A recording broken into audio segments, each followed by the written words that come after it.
आप सारे विधायकों और सारे नेताओं के साथ जोड़ करके हमसे बात आप नहीं कर सकते हैं। मैं अलग एमएलए हूँ, मैं अलग नेता हूँ, मैं अलग तरीके से काम करता हूँ, मुझे किसी का भय नहीं है, चाहे वो मुख्यमंत्री हो, चाहे कोई सांसद और कोई डीएम हो, एसपी हो। हम अपनी बात बुलंदी से वहाँ रखते हैं, हमें इसमें कोई शीर्षक नहीं है।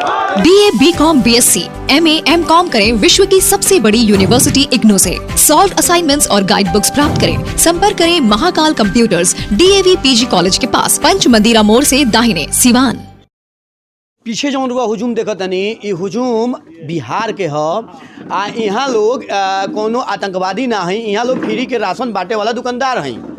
सरकार भले लाइसेंस पर लिखतिया कि सरकार के उचित दर के दुकान, लेकिन सरकार इतना मजबूर कर देले बिया कि उचित दर के दुकान के लाइसेंस देके आ फ्री में राशन बांटे के कहतिया।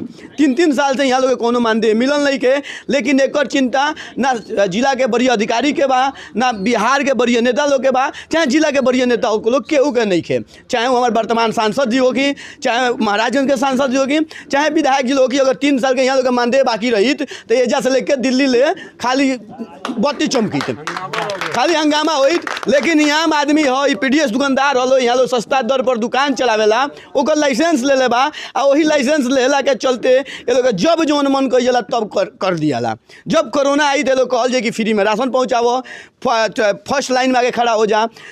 ओकरा बाद जानते बानी माल, तो माल के बाद जो रजवा स्पष्ट कहले कि कमीशन फिक्स बा, 2700 से लेके 12,000, 18,000, 20,000 रुपया एगो डीलर के पहुँचावे के पड़ेला। वो बात के बात बा, लेकिन ये लोग के बात सुने वाला केहू नहीं खे। ऐसे नहीं के सुने वाला, काहे कि लोग वोटर हो, ये लोग नेता ना हो। अगर लोग नेता रहित तो लोग के बात सुनल गई रहित, आ एक दिन में लोग के पैसा मिल रहित, 3-3 साल इंतजार ना करे के पड़ित। अगर 3 साल तनख्वाह ना हो तो घर के चूल्हा बुता जाई। लेकिन यहाँ लोग डीलर हैं, मजबूरी में सरकार के दुकान चलावे के बा, आ चलावल तो मजबूरी बनू, ऐसे कि रोजी रोटी के सवाल बा। 70 पैसा में दम नहीं। खैर चलिए, हमनी के साथ बानी स्थानीय विधायक सदेव राम जी से हम बात करे के चाहतनी ए मामला पर कि अगर 3 साल का यहाँ के तनख्वाह रुक गई रही तो मामला दिल्ली तक ना पहुँच रही। आखिर क्या मजबूरी बा कि इतना दिन में मामला दिल्ली ना दैलस। अब यहाँ के बिहार के सदन में जाए के बात कहतनी, जबकि लाइसेंस मिलता तो लाइसेंस पर स्पष्ट लिखल बा कि बिहार सरकार या भारत सरकार जेकरा अंतर्गत आवेला ओकर सस्ता दर के दुकान, सरकारी उचित रेट के दुकान। तो आखिर जब दर शब्द आ गए तो फ्री में काहे? नेताजी, सरकार पंगु बना के छोड़ी, नेता लोग हमनी के पंगु बना के छोड़म का? सब चीज़ फ्री में। ये मुझे खुशी है कि आज ये दरौली विधानसभा के सभी डीलर अपनी मांग को लेकर के यहाँ आए हैं और अपना मांग रखे हैं मेरे सामने। और दूसरी खुशी है कि उसी अवसर पर आप भी यहाँ उपस्थित हो गए, तो ये डबल खुशी हो गई। खुशी की बात नहीं है, सब चीज़ फ्री में। खुशी मनाने के ये अपना अपना फैसला होता है, ठीक है। और समय पर कोई काम होता है तो उसको खुशी में लिया जाता है। अब जो फ्री की बात आप कर रहे हैं तो यहीं पर थोड़ी दुविधा हो जाती है, लेकिन मैं वो सारी बातें नहीं कहूँगा। मैंने डीलर लोगों की बात आज सुनी है, वो मांग पत्र हमको लोगों ने दिया है और हमने लोगों से बात की है और हमने आश्वासन दिया है कि इस सवाल पर 19 जनवरी को माननीय मुख्यमंत्री, माननीय उप मुख्यमंत्री से जोरदार ढंग से बात होगी, ये मांग रखी जाएगी और उनको इसका जवाब देना पड़ेगा। बात करें किसान के, गरीब के, दलित के, पिछड़ा के, शोषित के, तो जब राशन के ये चीज़ कटल हो, जब जैसे खाली ये लोग फ्री बाटे, फ्री हटल हो, जब तक वोट बैंक के राजनीति करे के तब तक केंद्र से लेकर राज्य सरकार तक एक्टिव रहा। लेकिन एजा आके सब जगह एक तरफ देखी तो बक्सर में किसान पिटाता रहन, दूसरा सब डीलर लोग के खैला के आफत पड़ल बा। तो रउआ लोग तनख्वाह आने के रुको तो आम आदमी के तनख्वाह के साथ इतना परेशानी क्या होता? ये सवाल जो है आपका, ये सवाल सटीक नहीं हो पा रहा है, क्योंकि आज हम लोग यहाँ एकत्रित हुए हैं और लोगों ने अपनी मांग पत्र हमें सौंपा है, वह एक खास विषय पर, खास विभाग के विषय पर, और हमने इस संबंध में लोगों को पूरी बात बताई है कि आपके जो मांग है, इस मांग पर हम 19 जनवरी को ही माननीय मुख्यमंत्री नीतीश कुमार जी और माननीय उप मुख्यमंत्री तेजस्वी यादव जी से मिल करके बात करेंगे, चूँकि मैं यहाँ का एक प्रतिनिधि हूँ और लोगों ने आज ये बात समझा है कि हम अपने प्रतिनिधि से अपनी गुहार लगाएंगे। लोगों ने गुहार लगाया है और उस पर हम बुलंदी से, तत्परता से, सक्रियता से हम बात करने के आश्वासन भी दिए हैं। जब सटीक नहीं है बैठत तो आज लगभग 16 तारीख है, यहाँ लोग 10 दिन धरना कोई नहीं है, वो 10 दिन में तो कोई बयान ना आइल, रौरे के कोनो बिहार के नेता के नहीं आइल, बड़का होकर तो छोटका होकर तो ये बात आपका सही हो सकता है, हो नहीं, लेकिन मैंने कहा कि जब मेरे पास जब ये सवाल आया है तो मैं तत्परता से लिया। में तो वोट मांगे गई रहनी, जनता के वोट थोड़ी दे रहल, ओमे तो वोट मांगे गई रहनी, तब मांगे के बेरा वोट मांगे जाए में लोग, जनता जब वोट देती तब जनता रोल गया वो समस्या लेके कि जनता के समस्या रोग देख सकता नहीं। लगातार सोशल मीडिया से लेके बड़ा बड़ा चैनल छैले बाकी डीलर पीडीएस दुकानदार हड़ताल कैले बड़न, आ ओकर कोनो निष्कर्ष नहीं निकलत, आम गरीब के राशन नहीं मिलत, वो खातिर का कोई ये आपकी बात सही है और इसमें जितना अब तक करना चाहिए मैंने लोगों को अभी बताया कि जब मुझे ये जानकारी अखबारों के माध्यम से हो गई कि सभी डीलर हड़ताल पर हैं तो हमने दिशा की बैठक में इस बात को हमने उठाया कि राज्य के सिवान के सभी डीलर हड़ताल पर हैं और जिसके चलते ये खाद्य सुरक्षा अधिनियम के तहत मिलने वाला 5 किलो अनाज है वो नहीं मिल रहा है गरीबों को। हमने ये समाज को बुलंद तरीके से उठाया। अब संजोग कहिए आप भी जान गए होते, लेकिन जो दिशा के बैठक के जो अध्यक्षता करते हैं माननीय सांसद सिग्रीवाल जी, उन्होंने बीच में ही मीटिंग स्थगित कर दी, पूरा सवाल जवाब नहीं हो सका। हम अपने हर मंचों पर जनता के सवाल को उठाने के लिए कटिबद्ध हैं, यही मेरा एक पेशा है। आप सारे विधायकों और सारे नेताओं के साथ जोड़ करके हमसे बात आप नहीं कर सकते हैं। मैं अलग एमएलए हूँ, मैं अलग नेता हूँ, मैं अलग तरीके से काम करता हूँ, मुझे किसी का भय नहीं है, चाहे वो मुख्यमंत्री हो, चाहे कोई सांसद और कोई डीएम हो, एसपी हो, हम अपनी बात बुलंदी से वहाँ रखते हैं, हमें इसमें कोई शिकक नहीं है। राम जिंदाबाद। पीडीएस के लिए दुकानदार बा नेताजी क्या उम्मीद करूँ, मैंने खाली बात हुई के पर काम हुई। मैं आपसे अपील करूंगा कि आप पूरी मामला को पढ़ लीजिए। पढ़ चुके हैं? अभी नहीं पढ़े हैं। अभी केंद्र सरकार ने फैसला लिया है कि जो खाद्य सुरक्षा कानून के तहत गरीबों को 5 किलो अनाज दिया जा रहा था, 2 रुपया किलो गेहूं और 3 रुपया किलो चावल प्रति महीना, उसको जो ख़त्म किया है, वो चिट्ठी निर्गत किया है। इसलिए हम इस सवाल को और मजबूती से लड़ेंगे, क्योंकि ये करोड़ों गरीबों का सवाल है, डीलर का भी सवाल है। जब जन वितरण प्रणाली नहीं रहेगी तो ये कहाँ रहेंगे? सर, ये तो नहीं रह सकते हैं ना। बिहार में 58,000 डीलर बढ़न, जगह 3-3 साल से कमीशन नहीं किया। फिर मैं कह रहा हूँ कि आप उसको शॉर्ट कर रहे हैं, छोटा कर रहे हैं।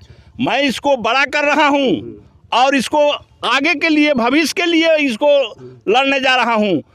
हम कह रहे हैं कि जन वितरण प्रणाली की दुकान नहीं रहेगी तो ये रहेंगे? नहीं रहेंगे ना। अभी केंद्र सरकार ने इसको ख़त्म किया है, वो पत्र मेरे पास है। मैं इन सारे सवालों को लेकर के और बहुत जल्द यहाँ से लेकर के पटना तक हमने सरकार को समर्थन दिया है। इसलिए नहीं कि आप जनता को लुटिए, लुटवाइए, उनका कानूनी अधिकार खत्म करिए, इसके लिए नहीं समर्थन दिया है। हमने समर्थन दिया है कि जनता के काम आगे बढ़ाइए। हम सरकार और जनता के बीच में जो खाई बन गई है, हम उस पर पुल का काम कर रहे हैं और जनता के सवाल ले जाकर के सरकार से हल करने के लिए दबाव डालेंगे। चलिए, बहुत बहुत धन्यवाद। यहाँ करनी हाँ एमएलए सतदेव राम जी बातचीत हुआ, सुनिए बातचीत कैसा लागल और देख सकता नहीं। खैर उम्मीद करी जा सकता कि समस्या के समाधान हुई।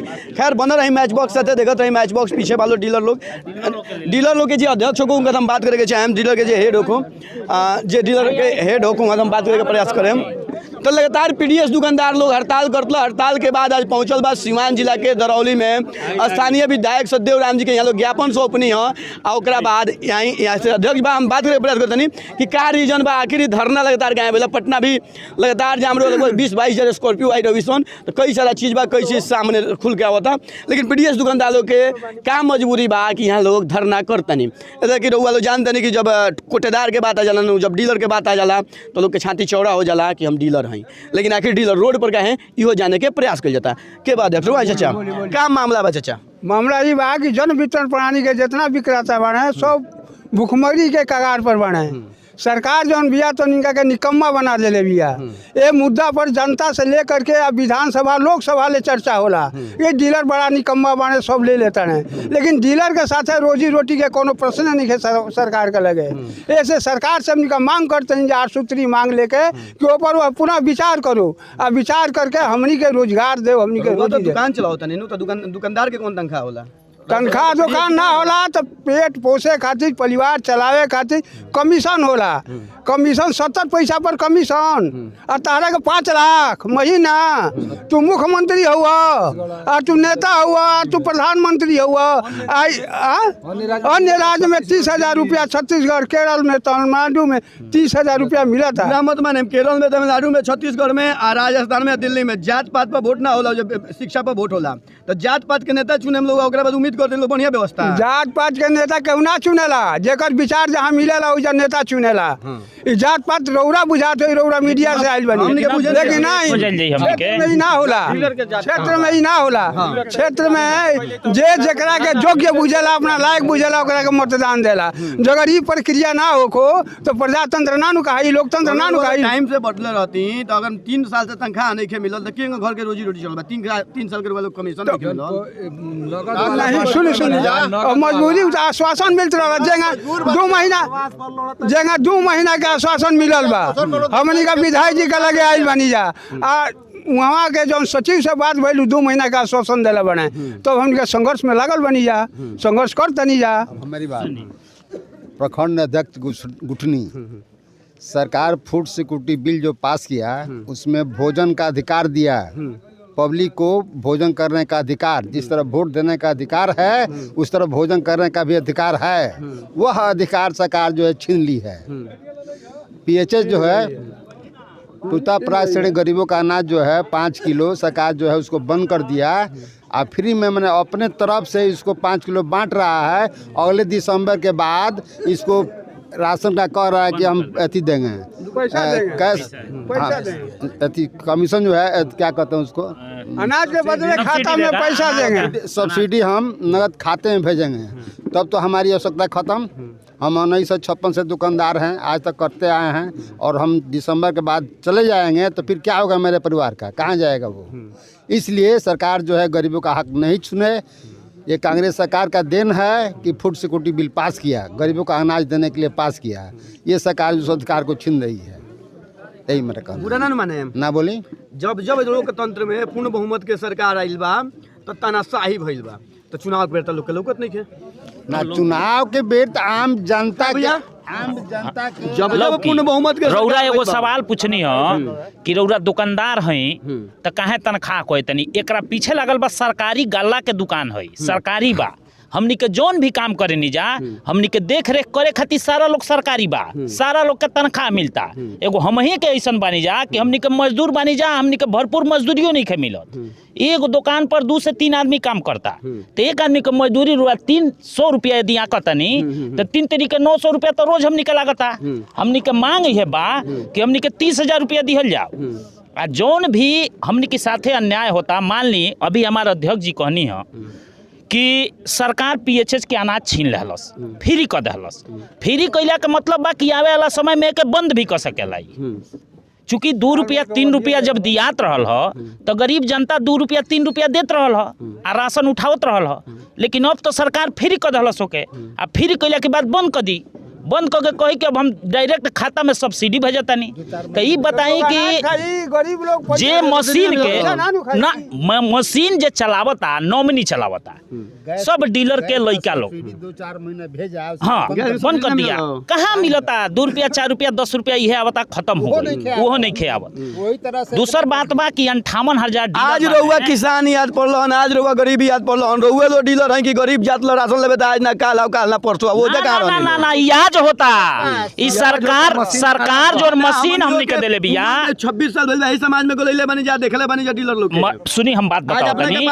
धरना करो। अच्छा ये बताई पहले हम बात सुनी। मशीन जोन पॉस मशीन सरकार देले बिया ई सुबह से लेके साँझ ले चलते नहीं खे। अब तो रौरा हमरी लगे आए तो हम का कहब, मशीन में घुस जाइब, हम का करब? मशीन ना चली तो रुआ के घर ही न भेजब। आ सरकार कहती है कि मैनुअली बांटे के नहीं खे, नहीं तो कल एमओ साहब पहुँच जइहन, डीएसओ साहब पहुँच जइहन कि मैनुअली कहाँ बटले बड़ा तार मशीन में इतना खाद्यान्न बा, गोदाम में तार है नहीं खे। तो वो बेरा हम का करब? तो रौरा तो दौड़ ही के पड़ी, रौरा तो दौड़ी सरकार से पूछी, यो NIC कंपनी से पूछी कि कहाँ तारी सर्वर के हाल बा, मशीन के तारी हाल कहाँ बा। यो ओकरा से सरकार से पूछी। हमनी के तो मरत अंजा दिन रात, 3 आदमी हमनी के वहीं बेरोजगार पड़ो रहता दिन भर, ना मशीन चलता ना वितरण होता। तो हमनी के दोष बा, ये तो सरकार के दोष बा। चीज रह रही तो अभी तक जे भी डीलर बा, डीलर लोग के बड़ा अलग इज्जत प्रतिष्ठा से देखल जाला। हाँ जी, इज्जत प्रतिष्ठा लायक भी डीलर बाने। ये पहले बताई, कोरोना के समय में सारा लोग जब घर में लुकाई रहे तो एगो डीलर 400-500 जनता के संपर्क में आवे, ओकरा कोरोना भइल, कोई गो डीलर मर गई ने, ओके सरकार कुछ देलस? जोन 4 लाख मिलेला ओहो ना मिलल, ओहो ना मिलल। तो केहू मीडिया वाला पूछे गई मुख्यमंत्री जी से कि रौरा फ्रंट लाइन वर्कर सिपाही के घोषित कर लेनी, नर्स के कह देनी, आशा के कह देनी, ये सारा लोग के सिस्टम दे के रौरो रहनी, पत्रकार भी रहे लोग, लेकिन डीलर के कहा ना फ्रंट लाइन वर्कर घोषित कैलस? जबकि डीलर तो डायरेक्ट संपर्क में आवता, एक के मशीन पर वो अंगूठा लगावता आ 500 आदमी अंगूठा लगावता। जो हमनी के अपनी लोग से सैनिटाइजर मास्क यूज करवैनी जा कोई नहीं जा, वहू के पैसा ना मिलल। आज ले मशीन चलावे के जो 17 रुपया से बढ़ के 21 रुपया 22 रुपया भइल बा, हमनी के NIC के जो मशीन चलाने जा ओकर पैसा वो आजुले ना मिलल। जहिया से मशीन चलता लेके आजुले 1 रुपया ना आए, रील ना मिला। हमनी के कितना समस्या बताई जा, इतना दिन कहाँ रहनी हो? 3 साल से। अरे महाराज इतना दिन कहाँ रहनी है जा, कहाँ कल जा। और एगो बात सुनी, जितना डीलर देखो तनी, जितना लोग बूढ़ वृद्ध बा, सबकी घर में 2-2 गो नॉमिनी जुटल बने, या तो ओकर लड़का बने ना तो ओकर नाती बा। अभी बताई कि जब दुकान बंद हो जाई तो कहाँ जाई? दिल्ली बम्बई नौकरी कर जाई। आधा समय तो हुए न गमा दहलस हमरे के लिए, आधा समय तो हमें न गमा देनी अपना पिताजी के मशीन चलावे में। आ ओकरी बात कहाँ जाइब? हम दिल्ली बम्बई जाए कमाए, का करब? सरकार जब रोजगार नहीं पिटल जाई। अब दूसर काम ही बा कि एमे केंद्र के भी ज्यादा दोष बा। मोदी जी राशन देने ओइजा से बटने डीलर, तो डीलर के कोनो नाम ना। आ मोदी जी हर जगह अपन वही लुटने के, हम बंटवा तो देनी गरीबन में राशन, बंटवा तो देनी के बांटल? तार मंत्री लोग बांटल, जेके 5-5 लाख तनख्वाह देता रहो, तार नेता लोग, तार MLA आ MP लोग बांटल, जेके पेंशन पर पेंशन, तनख्वाह पर तनख्वाह, 300 रुपया में मोबाइल हर महीना का रिचार्ज होता तो 10,000 रुपया भत्ता दिया था उन लोग के, हैं वो बटले। अब बाकी यह बा कि सारा डीलर एक हो जाई। डीलरशिप के जो धरना कनी जो आके मुखिया विधायक जी के ज्ञापन सपने जी, का आश्वासन मिलल? आश्वासन विधायक जी बहुत बढ़िया देनी है। यहाँ के कहनी है कि हम एकदम रउरा सबके साथे कदम से कदम लड़ब, सरकार रहो चाहे मत रहो, हम अपन समर्थन घींच लेब। यदि गरीब मान ली हमनियों के तो मजदूर है जानो, जौन ना पार्टी से विधायक जी बने वो मजदूर के ही लड़ाई वहाँ के करेनी, तो हमनियों के तो एक तरह के मजदूरे बनी जा, मजदूर है ही जा, बिना मजदूरी के मजदूर बनी जा, बिना मजदूरी के मजदूर हमनी के बनी जा, बंधुआ मजदूर। तो हमनियों के तब सामंतवादी ताकत हमनी के साथे सरकार बा, आ हमनी के बनी जा मजदूर, तो हमनी के साथे अन्याय होता न। तो वही के ज्ञापन सौंपनी है जा, बड़ा बढ़िया आश्वासन मिलल विधायक जी से। 10 दिन हड़ताल पर रहनी है जा, ओकर निष्कर्ष कुछ ना निकलल है। धीरे धीरे लड़ाई जोर पकड़ा था, 2 महीना धीरे धीरे लड़ाई हमनी के धारदार हो जा रहा बा। अब हमनी के दिल्ली ले पहुंच जाई, आवे न्यायालय में जाइल जाई। हमनी के पहले सरकार से लड़ लिहल जाओ। 58,000 हाँ, बिहार में, हाँ, अगर न्यायालय पकड़ लो तो मामला और जैसे इस संघ के 9 के दिल्ली में प्रदर्शन हुआ पूरा हिंदुस्तान स्तर पर, ओमे सब डीलर जाई है, ओकरा बाद न्यायालय भी देखल जाई। हमनी के जाइल जाई। हाँ चलिए, रउरा हमनी के आवाज बुलंद करी। देखिए दुखद बात का बा कि जनता के आज अपन हक लेवे खातिर, देखिए लोकतंत्र के खूबसूरती मतदान है, लेकिन अपन हक लेवे खातिर हर बात में न्यायालय जाए के पड़ता। तो कहीं ना कहीं देश फेन खतरा के तरफ बढ़ता। जे भी कहेला, जे भी जो बात करे कमेंट करे, मेरे कोनो असर नहीं पड़े के, लेकिन जब जब भारत में जब जब पूर्ण बहुमत के सरकार जौना स्टेट में बनी, जौना कंट्री में बनी, ओ जा तानाशाही रवैया कायम रही। जैसे रात के 8 बजे आम जा कहम जा कि कल से 2000 के नोट ना चली, आ कल शाम के 4 बजे आम जा कहम जा कि आज से भारत में पिज्जा बर्गर बैन कइल जाओ। बड़ा हो खुल के बोलेला, लेकिन चलिए ऐसे कि हमनी के बिहार में जात देख के वोट देनी जा, बिहार में समाज देख के हमनी के वोट देनी जा, हमनी के शादी भी है उन्हें कॉलम जा, लेकिन वोटवा देवे के बड़ा जात जरूर जोड़े नहीं जा। तो जो ले बिहार के लोग जात खोजी यूपी के लोग जात खोजी, तो ले हमनी के दिल्ली कमाए के पड़ी, पंजाब कमाए के पड़ी, लुधियाना कमाए के पड़ी। बन रही मैच बॉक्स साथे देखत रही मैच बॉक्स।